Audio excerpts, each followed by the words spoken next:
With the Yu-Gi-Oh! Deck Builder set, Justice Hunters, set to release in the TCG on 31 July 2025, it is important to know how these cards function and interact with the metagame.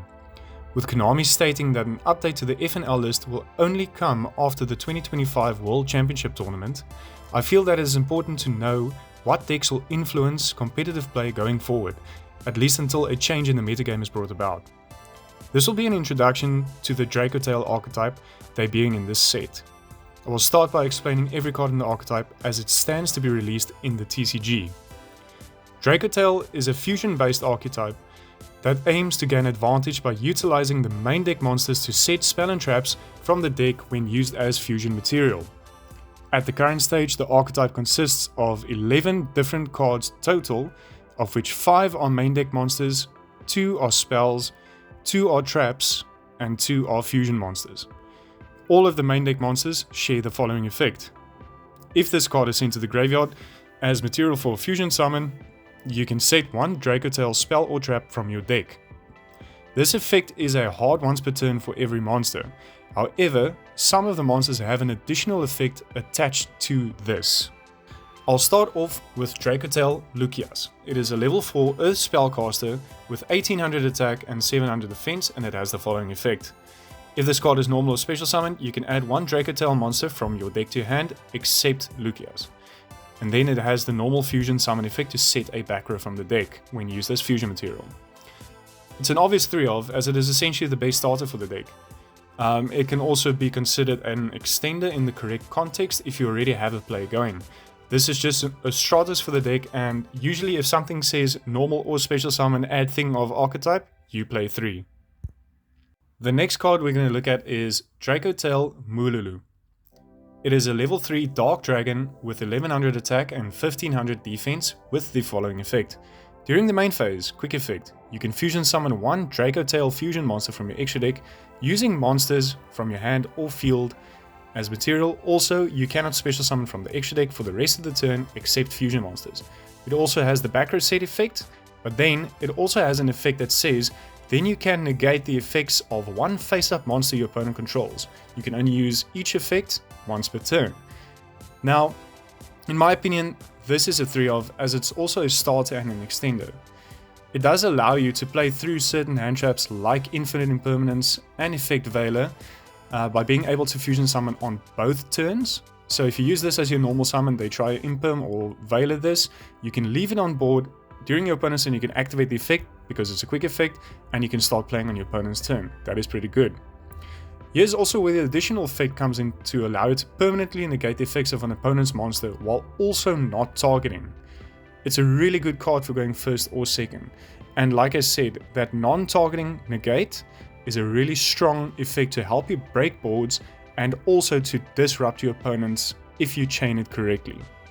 The next card we're going to look at is Dracotail Fino. It is a level 5 water spellcaster with 1300 attack and 2500 defense with the following effect. During the main phase, quick effect, you can discard this card, fusion summon one dragon or spellcaster fusion monster from your extra deck using monsters from your hand or field. And then it also has the back row set effect. This is easily a 3-of in any variant. It is essentially a starter, an extender, and a hand trap, so it allows you to play through interaction as well as starting your combos. It can also be used during your opponent's turn, so you can still extend when you were stopped.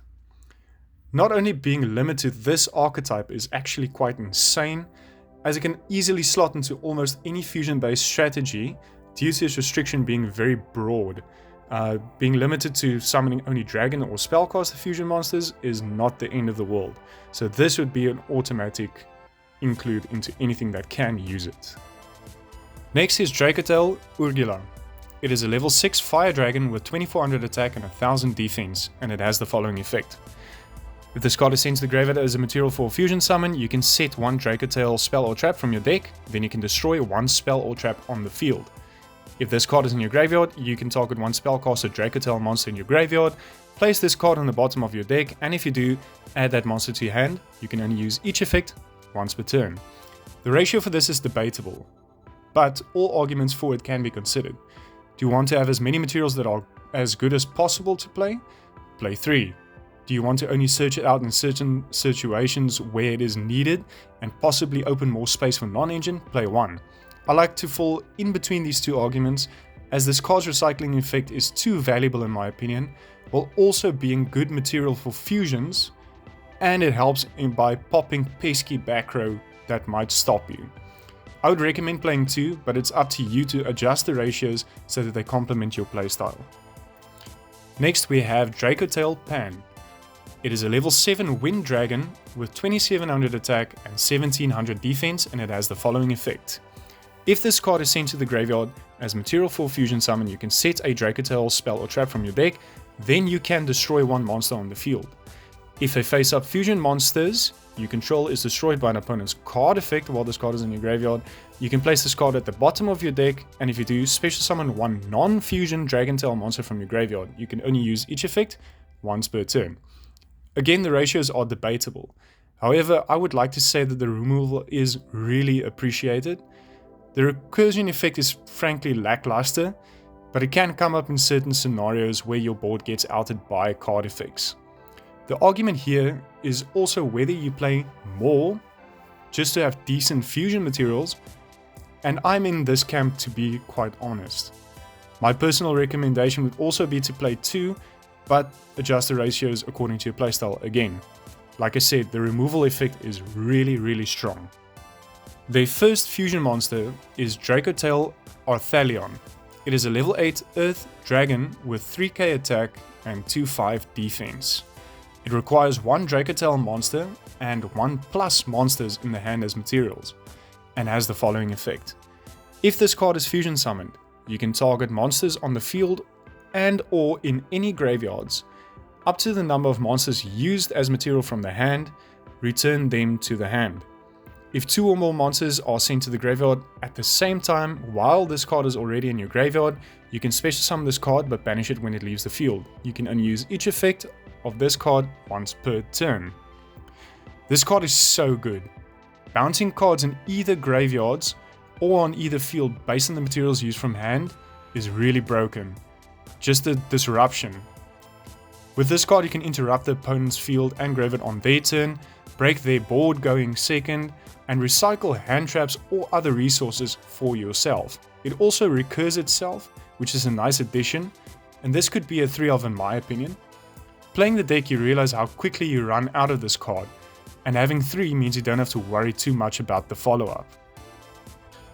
The second fusion monster for now is Dracotail Urgula. It is a level 7 water spellcaster with 2800 attack and 2300 defense. It requires one Dracotail monster and one monster in the hand as material, and it has the following effect. When you activate a Dracotail card or effect, quick effect, you can target one card your opponent controls, destroy it. If 2 or more monsters are sent to the graveyard at the same time while this card is in your graveyard, you can special summon this card, but banish it when it leaves the field. You can only use each effect once per turn. This card is also really good, but do take note of the when clause in its effect. This means that you will have to chain it directly to your own Dracotail effects or activations to be able to use the effect to destroy cards on your opponent's side of the field.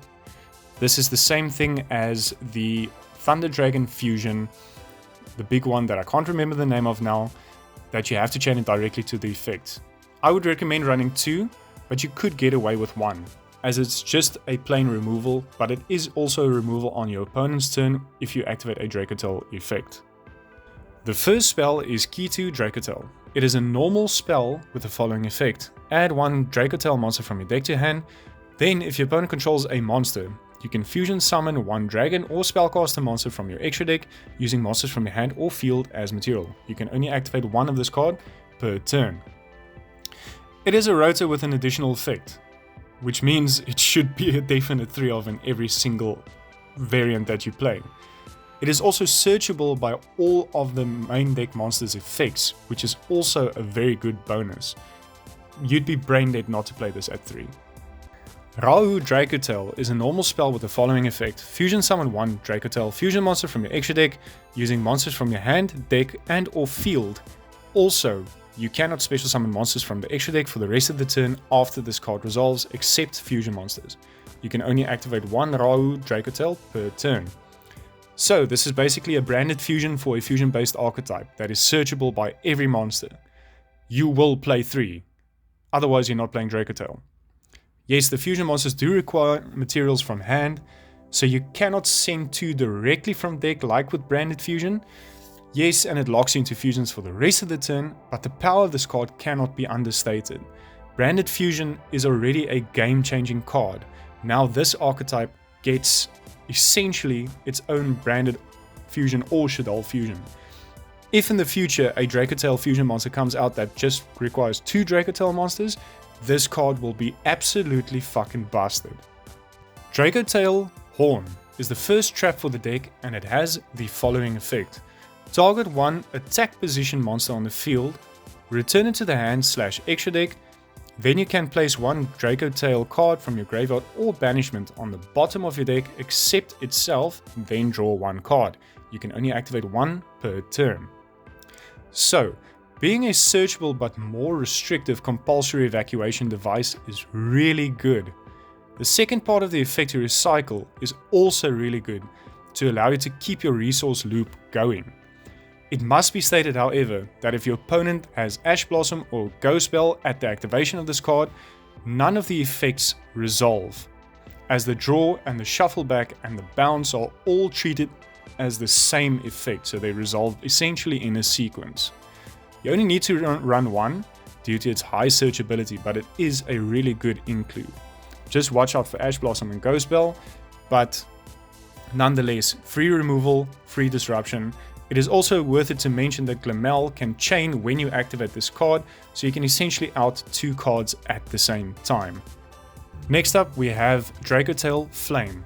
It is a normal trap with the following effect. Target 1 face-up spell on the field. Negate its effects until the end of this turn. Then you can place 1 Dracotail card from your graveyard or banishment on the bottom of the deck except itself, then draw 1 card. You can only activate 1 flame per turn. So this is a great card to stop engine spells from your opponent as well as board breakers, and it is an easy inclusion in any Dracotail list. Just keep in mind that the Ash and the Bell issue affect this card as well. Worth it to mention, Dracotail does not build a massive board, so cards like Evenly Matched and Lightning Storm and Harpy's Feather Duster do actually ruin your day. You can't negate Evenly, but you can at least negate Feather Duster and the Lightning Storm. So it's a really good card to play, just to have it as a one-of. It's always necessary. Now, as you can see, this is a very small engined but very powerful archetype. So with that in mind, it is recommended that you play either a lot of hand traps or supplemental engines to help the deck. These could include the Edgim Chain engine to search out poly and give more plays, the King of the Swamp engine to either search out poly or make certain fusion monsters, the Shaddoll engine, which allows you to make Winda or something like that, then also the Branded engine, and then also you have the Invoked engine, and you can also play the K9 engine, which is most likely the best engine to play in this deck going forward, as it just allows you to play through more interruption. Please note that I'm not mentioning the Magistus engine now, as we do not know when those cards will be released in the TCG. Some interesting extra deck monsters to consider would also be Mysterion the Dragon Crown, Guardian Chimera if you're playing Polymerization for the additional removal, then you have Predaplan Dragostapelia for the spot negation, Philia Regis for the graveyard and possible field disruption, Red Eyes Dark Dragoon if you are playing the King of the Swamp, Secretarion Dragon for Floodgate against the Mirror or like against the Blue Eyes matchup. You can also summon Invoke Kaliga if you're playing the Invoked engine, and also El Shaddoll Winda if you're playing the Shaddoll package. Making win on your opponent's turn is always fun. Shaddoll Fusion is also a neat going second package to break boards by playing 3 Shaddoll Fusion and a select number of Shaddoll monsters. And then you can just summon Apkalone and trigger all of the effects in the next chain. You can also play Branded Fusion to apply more pressure going first or second, but with that being at 1, it makes it a bit more difficult. I will be uploading a decklist and a combo video, so stay tuned for that, as well as introductions to K9 and Yummy. Thank you so very much to everyone who has subscribed and who are watching my videos and liking them, commenting. I really do appreciate the support, and I hope that you will continue to do so in the future.